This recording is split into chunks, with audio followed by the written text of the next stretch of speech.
Magandang gabi, Philippine Air Force. Narito ang magiging lagay ng panahon ngayong araw ng Tuesday, June 23, 2026. Sa kasalukuyan, dalawang bagyo ang ating binabantayan sa loob at labas ng ating Philippine Area of Responsibility. Unahin na natin yung nasa labas na may international name na Higus. Kanina nga pong alas 3 ng hapon, itong si Tropical Storm Higus ay huling namataan sa layong 2,490 km east ng southeastern Luzon na may lakas ng hangin na umaabot sa 65 km per hour mula sa sentro at may pagbugso ng 80 km per hour. Kumikilos ito pa kanluran sa bilis na 20 km per hour at ang nasabing bagyo ay wala namang direktang epekto sa ating bansa. At ang update naman po dito kay Typhoon Francisco na nasa loob ng ating Philippine Area of Responsibility, kaninang alas 4 ng hapon ay huling namataan sa layong 330 km east ng Kalayaan, Cagayan.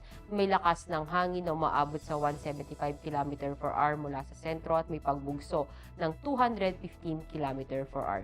Kumikilos ito pa northwestward sa bilis na 10 km per hour. At dahil nga po sa bagyong Francisco, asahan po natin dito sa Batanes at Babuyan Island yung rain with gusty wind. At dito naman po sa ibang nalalabing bahagi ng Cagayan Valley, sa Aurora, sa Tarlac at sa Nueva Ecija yung maulap na kalangitan, may mga kalat-kalat na pag-ulan, pagkulog at pagkidlat. At yung southwest monsoon naman o yung hanging habagat ang nakakaapekto naman dito sa may southern Luzon, Visayas at Mindanao. At para nga sa magiging track nitong si Typhoon Francisco, kung makikita po natin, bukas ito ay asahan po natin kikilos pa northward, papalayo ng ating kalupaan. At inaasahan na po itong lalabas ng ating Philippine Area of Responsibility sa gabi ng Thursday o hanggang madaling araw ng Biyernes. At dahil po kay Bagyong Francisco, nakataas po ang Tropical Cyclone Wind Signal number 1 dito sa may Batanes, sa northeastern portion ng Cagayan, including yung eastern portion ng Babuyan Island. At para naman sa magiging lagay ng panahon, dahil pa nga po kay Bagyong Francisco, asahan natin yung rain with gusty wind sa Batanes at Babuyan Island.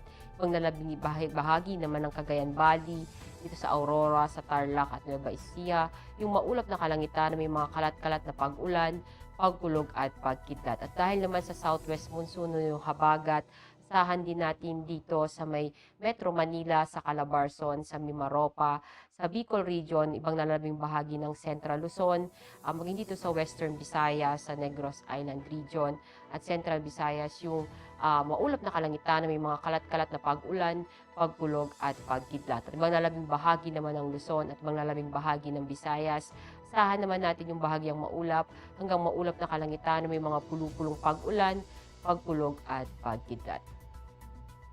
Sa Mindanao naman, asahan natin dito sa Zamboanga Peninsula, sa Bar-MM, sa Misamis Occidental at sa Lanao del Norte, yun yung maulap na kalangitan, may mga kalat-kalat na pag-ulan, pagkulog at pagkidlat dahil sa habagat. At ibang nalalabing bahagi naman ng Mindanao, asahan naman natin yung bahagyang maulap hanggang maulap na kalangitan na may mga pulupulong pag-ulan, pagkulog at pagkidlat. At para sa magiging lagay ng panahon sa mga susunod na araw sa Metro Manila, asahan natin sa Thursday hanggang Sabado yung maulap na kalangitan na may mga kalat-kalat na pag-ulan, pagkulog at pagkidlat. Maging dito sa Cavite, sa Lipa, sa Angeles, sa Puerto Princesa at Kalayaan Island. Sa Mactan, sa Zamboanga at Davao, asahan naman natin sa Thursday hanggang Sabado yung bahagyang maulap hanggang maulap na kalangitan na may mga pulupulong pag-ulan, pagkulog at pagkidlat. Ang araw ay lumubog ng 6:28 na yung hapon at sisikat bukas ng 5:29 ng umaga. At para sa ating moon illumination, meron tayong 66%. Para manatiling updated sa lagay at taya ng panahon, i-follow lamang ang Air Force Weather Center sa aming mga social media accounts. At yan lamang ang latest update natin sa weather sa ngalan ng aming commanding officer na si Colonel Hemilino T. Calubiran Jr. PAP GSC. Ako si Staff Sergeant Ashley F. Di Maculangan, Philippine Air Force, Weather Broadcaster ng Air Force Weather Center. Muli, magandang gabi, Philippine Air Force.